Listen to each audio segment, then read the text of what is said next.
ലോകകപ്പ് ഫുട്ബോളിൽ ആവേശകരമായ പോരാട്ടത്തിനൊടുവിൽ അർജന്റീന ക്വാർട്ടർ ഫൈനലിൽ.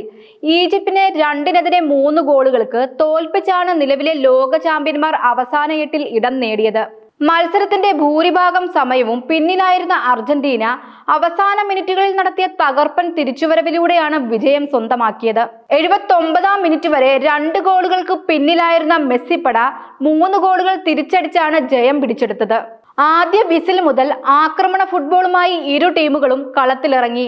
എന്നാൽ 15-ാം മിനിറ്റിൽ ലഭിച്ച ആദ്യ അവസരം തന്നെ ഗോളാക്കി മാറ്റി ഈജിപ്ത് അർജന്റീനയെ ഞെട്ടിച്ചു. യാസർ ഇബ്രാഹിമാണ് ഈജിപ്തിനായി വല കുലുക്കിയത്.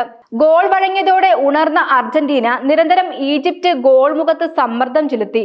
നിരവധി അവസരങ്ങൾ ലഭിച്ചെങ്കിലും ലക്ഷ്യത്തിലെത്തിക്കാൻ കഴിയാതെ പോയത് തിരിച്ചടിയായി. ഇതിനിടെ പെനാൾട്ടി അവസരം ലഭിച്ചെങ്കിലും ലയണൽ മെസ്സിക്ക് അത് ഗോളാക്കാനായില്ല.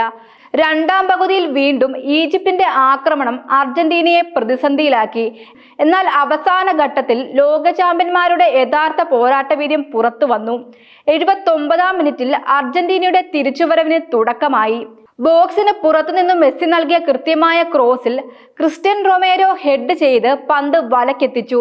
അതിനു പിന്നാലെ 4 മിനിറ്റിനുള്ളിൽ മെസ്സി തന്നെ അർജന്റീനയ്ക്ക് സമനില സമ്മാനിച്ചു. ബോക്സിനുള്ളിൽ മനോഹരമായ പാസ് കൈമാറ്റങ്ങൾക്കൊടുവിൽ പന്ത് ലഭിച്ച മെസ്സി പ്രതിരോധ താരങ്ങളെ മറികടന്ന് തകർപ്പൻ ഷോട്ടുകളിലൂടെ ഗോൾ നേടി. ഈ ലോകകപ്പിലെ മെസ്സിയുടെ 8-ാം ഗോളായിരുന്നു ഇത്. ലോകകപ്പ് ചരിത്രത്തിലെ ആകെ ഗോൾ നേട്ടം 21 ഉയർത്താനും ഇതോടെ മെസ്സിക്ക് കഴിഞ്ഞു. മത്സരം സമനിലയിൽ അവസാനിക്കുമെന്ന് തോന്നിച്ച സമയത്തായിരുന്നു അർജന്റീനയുടെ വിജയ ഗോൾ പിറന്നത്. അനുവദിച്ച 7 മിനിറ്റിൽ ഇഞ്ചുറി ടൈമിലെ 3-ാം മിനിറ്റിൽ ലൗതാരോ മാർട്ടിനസ് നൽകിയ മനോഹരമായ ക്രോസ് എൻസോ ഫെർണാണ്ടസ് ഹെഡ് ചെയ്ത് വലക്കെത്തിച്ചു. അവസാന നിമിഷത്തിലെ ഈ ഗംഭീര തിരിച്ചുവരവോടെ അർജന്റീന ലോകകപ്പ് ക്വാർട്ടർ ഫൈനൽ ടിക്കറ്റും സ്വന്തമാക്കി. മറുവശത്ത് മികച്ച പോരാട്ടം നടത്തിയ ഈജിപ്ത് വിജയം കൈവിട്ട വേദനയോടെ ലോകകപ്പ് വേദിയിൽ നിന്ന് മടങ്ങി.